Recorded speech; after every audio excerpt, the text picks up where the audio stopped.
আজকে তোমাদের সাথে শেয়ার করব জামদানি বাটিকের একটা কাজ। খুব অল্প খরচে একটা সিম্পল ব্লাউজকে কতটা অ্যাট্রাকটিভ বানানো যায় দেখো। আমার মনে হয়েছিল সাদা ব্লাউজের ওপর লাল রঙটাই বেশি ফুটবে, সেই জন্য আমি লাল রং দিয়েই করেছিলাম। আর অর্ডারটা যেহেতু ছিল একজন মাঝবয়সী মহিলা, মাঝবয়সী কেন, যে কোনো বয়সের মহিলারা পরলেই মানাবে। ব্লাউজটা জামদানি শাড়ির সাথে ভীষণ ভালো যাবে।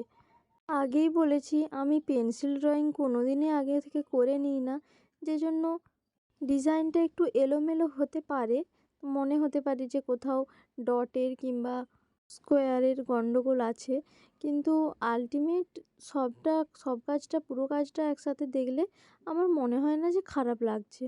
ভীষণ সুন্দর একটা ডিজাইন, সকলের পছন্দ হবার মতোই।